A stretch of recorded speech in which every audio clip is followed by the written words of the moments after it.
Chapter 2, Halloween 1981.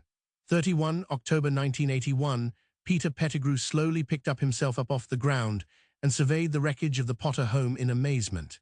He had sworn allegiance to Voldemort just a week before, bartering the secret James and Lily Potter had entrusted to him in exchange for a seat high in the Dark Lord's Council. Voldemort had chosen tonight as the most auspicious time to kill the Potters and the prophecy child they protected, and he'd insisted that Peter accompany him to Godric's Hollow. The traitor remained across the street and watched as his master glided through the wards on Godric's Hollow and forced his way inside. There was a brief flurry of spellfire, and then silence that lasted for a moment or two, until a titanic explosion blew away part of the second floor with enough force to knock Peter to the ground. After recovering from both surprise and the loud ringing in his ears, Peter closed his eyes and concentrated. There was a soft pop, and then a Norwegian brown rat appeared in his place and quickly darted across to the Potter home. Once inside, Peter resumed his human form and began his investigation. To his great surprise, he soon discovered first James and then Lily Potter, both stupefied, along with two infant children. It was decidedly unlike Voldemort to use a stunning hex rather than a killing curse, but Peter assumed his master had his reasons. Of the Dark Lord, there was nothing left but a pile of ragged clothing and a wand on the floor of the second-floor nursery. Peter pocketed the wand inside his robes. The animagus descended the stairs and sat down on a love seat near the prone body of his former friend, James Potter, muttering curses as he went. Typical. He thought. I finally commit myself to the Death Eaters fully, and Voldemort immediately gets himself blown up. So now what do I do? Peter sniggered softly to himself. I suppose I could turn into a rat full-time. Find some wizarding child that needs a pet or something. At least I'd stay fed and out of Azkaban. He shook his head to clear it and then closed his eyes in concentration. Then he looked down at James's prone body and smiled. The decision to switch secret keepers from Sirius to Peter had only been made just a fortnight before, and James had been insistent that no one know about the switch, not even Dumbledore. If they'd truly kept the switch hidden, he might have the chance to have his cake and eat it too. Peter cracked his knuckles as he studied James intently. Then he reached into a pocket and pulled out a small box which he placed on the coffee table. He tapped it once with his wand, and it grew to its normal size, a wooden chest about a foot across. From inside, the traitor removed a small vial containing a purple liquid that had been gifted to him by a fellow Death Eater who called himself Mr. Nemo. Peter smiled again. Most of the Death Eaters with whom he'd become acquainted could charitably be described as psychotic morons. Mr. Nemo, like Mr. Toymaker and Miss Direction, were also quite mad, but decidedly not morons. Peter carried the vial over to James' prone body and pried his mouth open before pouring a few drops of the purple fluid down his throat. Then he pressed his wand to James' temple. The Aura's new ways of detecting memory-altering charms inflicted upon their own, but Mr. Nemo had assured Peter that any mind-altering spell cast in conjunction with his little miracle potion would be undetectable and irreversible. Obliviate. You will forget that you switched secret keepers. You will forget that you ever considered it. You will forget any memory suggesting that anyone other than Sirius Black was your secret keeper. Satisfied that the spell had taken hold, he then cast a second spell. Confundus. You will hate Sirius for what he has done and want revenge more than anything in the world. Peter repeated the Obliviate spell on Lily after giving her a dose of Nemo's potion as well. Then he looked up and around, his nose twitching uncontrollably as he did. His animagus form gave him a keen sense of danger, and so he was able to hear the approach of Sirius Black's flying motorbike long before he saw it. No time for the Confundus then, Lily, but I'm sure James will be vindictive enough for the both of you. He always has been in the past. Peter took cover and tried to take out Black with a stunner, but the other marauder dodged it. Wormtail, you backstabbing little vermin. How could you do this? Knowing he couldn't take a seasoned Aura in a fair fight, Peter yelled out from his hiding spot. The Potters are all dead, Sirius, all of them, and you're next. Catch me if you can, blood traitor. And by the way, I always hated that name. Then, with a pop, he apparated away, confident that the ever-predictable Sirius Black would follow in a rage rather than taking the time to learn how he'd been deceived and framed. November 1, 1981. Albus, what happened? How did we even survive? Asked Lily from her bed at St. Mungo's. I'm not certain, my dear, but I think. Dumbledore seemed confused for a moment. Then he looked up as the door opened, and a nurse pushed a double stroller into the hospital room. His attention was drawn to the sound of an infant's wailing. Peering into the stroller, he noticed two infants, one crying and the other asleep. The bawling child wore baby's pajamas in Gryffindor red, with the name Jim embroidered on the front. As he looked down at the crying babe, with a still fading V-scar on his temple, Albus relaxed and smiled. Yes, I do believe that we have little Jim to thank for this, Jim, said Lily in confusion before her maternal instincts kicked in and she rushed over to pick up her crying son. SHH, Jim, it's all right, Mummy's here. Albus, what are you talking about? Asked a dazed James Potter, who had been resting in the bed next to his wife.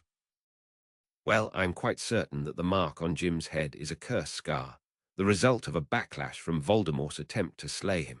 It is clear now that Jim was the child spoken of in the prophecy which named a child born as the 7th month dies, and who Voldemort would mark as his equal.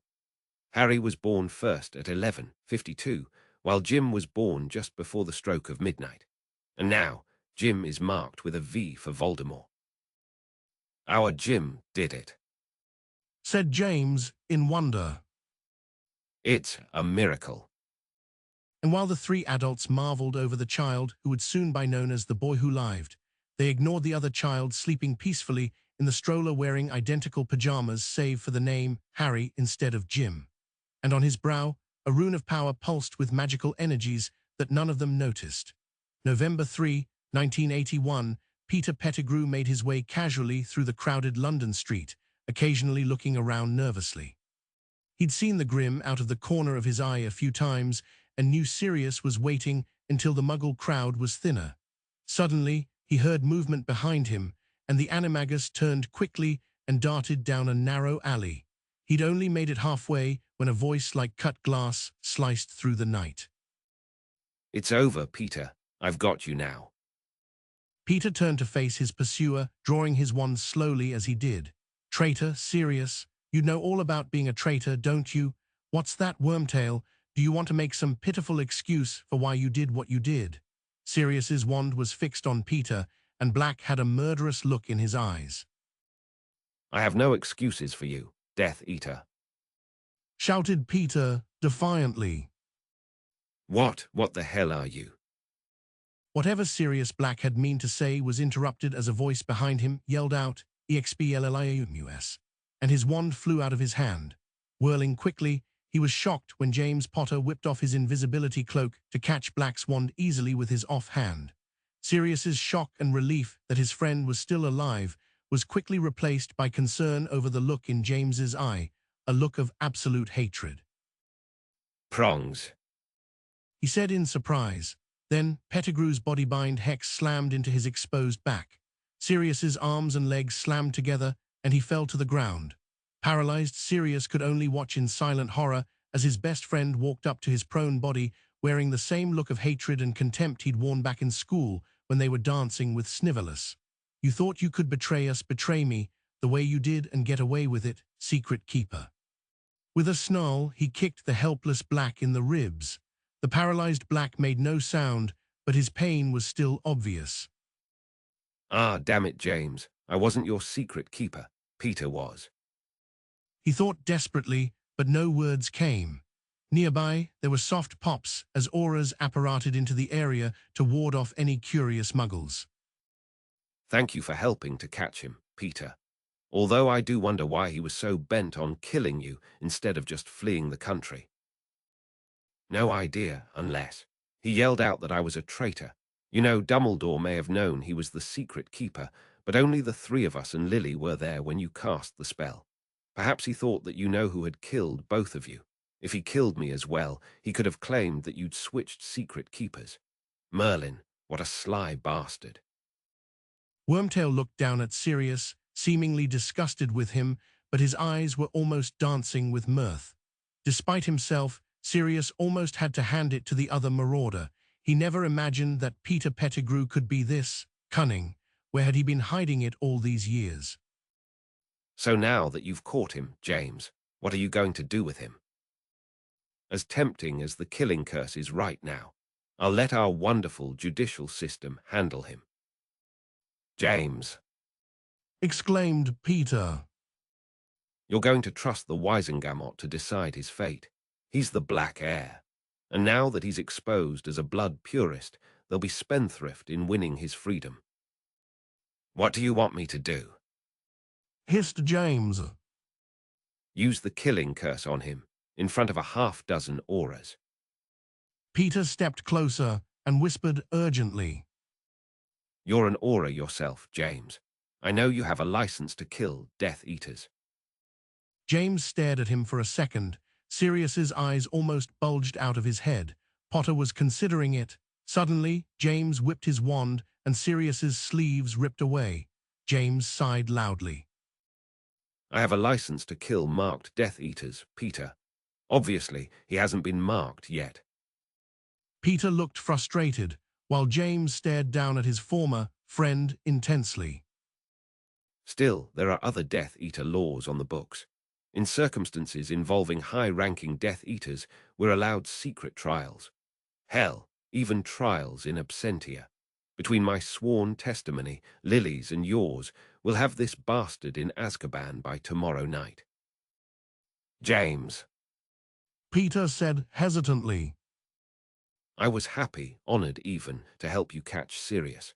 But I'm not an aura. I don't have a heavily warded estate. And I don't want to be looking over my shoulder for Death Eaters for the rest of my life. Do you really need oath-bound testimony from me against the Black Heir? James smiled fondly. No, I guess not. Lily and I can handle it. I will need a statement from you about what happened between you here tonight, just to complete the aura report, but I'll have it sealed. He put his hand on Peter's shoulder. You've been a true friend tonight, better than I've deserved from you. I know I didn't always treat you right when we were at school, but I promise I'll make it up to you from now on. James turned to the other auras. All right, gentlemen. I want this bastard stupefied, bound, silenced, and locked up in the deepest, dankest ministry-holding cell you can find. No one talks to him, and no one knows where he is until after he's sentenced. Got it? As a chorus of yeses rang out in the night, the still paralyzed Sirius Black looked up into the face of Peter Pettigrew. It bore an expression of absolute victory, and for the next 12 years, it would be the first image he saw at night when the Dementors came.